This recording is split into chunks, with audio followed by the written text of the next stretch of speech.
Welcome to my channel. ನಾನೀಗ carrot halwa ಮಾಡುವ ವಿಧಾನ ತೋರಿಸ್ತೇನೆ. ಸಿಂಪಲ್ಲಾಗಿ ಮಾಡ್ಬೋದು. 4 ಕ್ಯಾರೆಟ್ ತೊಗೊಂಡಿದ್ದೀನಿ, ಅಂದರೆ ಅರ್ಧ ಕಿಲೋ ಕ್ಯಾರೆಟ್ ತೊಗೊಂಡಿದ್ದೀನಿ. ಇದನ್ನು ತೊಗೊಂಡು ನೀಟಾಗಿ ವಾಶ್ ಮಾಡಿಕೊಂಡು ಕ್ಲೀನ್ ಮಾಡ್ತಿದ್ದೆ. ಮ್ಯಾಗಲು ತೊಗೊಂಡು ಎಲ್ಲ ಸ್ವಚ್ಛ ಮಾಡಿ ಆಮೇಲೆ ಒಂದು ಈ ಥರ ಎರಿಸಬೇಕು. 4 ಕ್ಯಾರೆಟನ್ನು ಇದು ತುಂಬ ಟೇಸ್ಟಿಯಾಗಿ ಬರುತ್ತದೆ. ಭಾಳ ಟೇಸ್ಟ್ ಅಂದರೆ ತುಂಬ ಟೇಸ್ಟಾಗಿರ್ತದೆ. ಇದಕ್ಕೆ ಏನೇನು ಬೇಕಂದರೆ ಒಂದು 1/4 ಕೆ ಜಿಯಷ್ಟು ಸಕ್ಕರೆ ತೊಗೊಂಡಿದ್ದೀನಿ. ಆಮೇಲೆ ಗೋಡಂಬಿ ದ್ರಾಕ್ಷಿ, ಓಕೆ, ಒಂದು 8-10 ಗೋಡಂಬಿ ದ್ರಾಕ್ಷಿನ, ಆಮೇಲೆ ಒಂದು ಸಣ್ಣ ಕಪ್ಪಲ್ಲಿ ಹಾಲು ತೊಗೊಂಡಿದ್ದೀನಿ, ಓಕೆನಾ.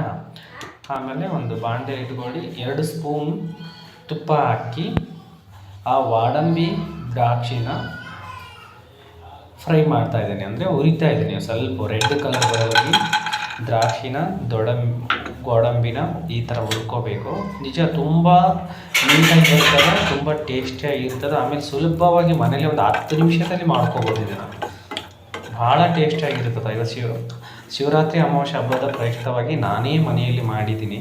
ದಯವಿಟ್ಟು ಎಲ್ಲರೂ ಒಂದ್ಸಲ ಮಾಡಿ ನೋಡಿ. ಈ ಥರ ಎಲ್ಲ ಹಾಕ್ಕೊಂಡು ನಾನು ಹೆಚ್ಚಿಟ್ಟಂಥ ಕ್ಯಾರೆಟ್ ಮತ್ತು ಅದೇ ಬಾಣಲಿ ಒಳಗಡೆ ಹಾಕ್ತಾಯಿದ್ದೀನಿ ನೋಡಿ.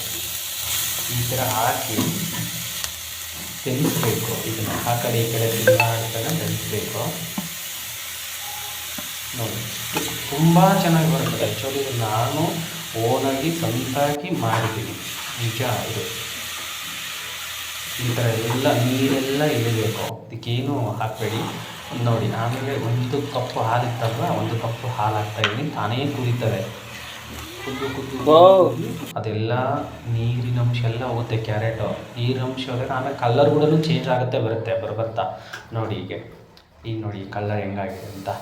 ತುಂಬ ಅರ್ಧ ಕೆ ಜಿ ಕ್ಯಾರೆಟು ಸ್ವಲ್ಪ ಆಗುತ್ತೆ. ಆ ಥರ ಆಗೋವರೆಗೆ ಅದನ್ನು ನೀಟಾಗಿ ಬೆನ್ನಿಸ್ಬೇಕು. ಗ್ಯಾಸ್ ಲೋ ಫ್ಲೇಮಲ್ಲಿ ಇಟ್ಕೊಂಡು ಈ ಥರ ಅಲ್ಲಾಡಿಸ್ತಾ ಇರಬೇಕು ಇದಕ್ಕೆ. ಆಮೇಲೆ ನೋಡಿ ಎಷ್ಟು ನೀಟಾಗಿ ಕಲ್ಲರ್ ನೋಡಿ, ಅದು ಕಲ್ಲರ್ ಎಷ್ಟು ನೀಟಾಗಿ ಬರ್ತದೆ ನೋಡಿ.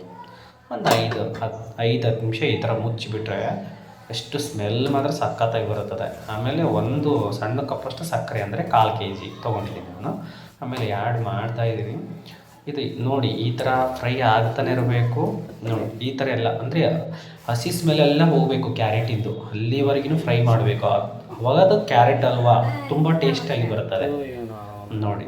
ಇಷ್ಟ ಆಯಿತು, ಒಂದು ಸಣ್ಣ ಕಪ್ಪಾಯಿತು. ಮತ್ತು ಇದಕ್ಕೆ ಒಂದು ಸ್ಪೂನು ಅಥವಾ 2 ಸ್ಪೂನಷ್ಟು ತುಪ್ಪ ಆ್ಯಡ್ ಮಾಡ್ತಾಯಿದ್ದೀನಿ.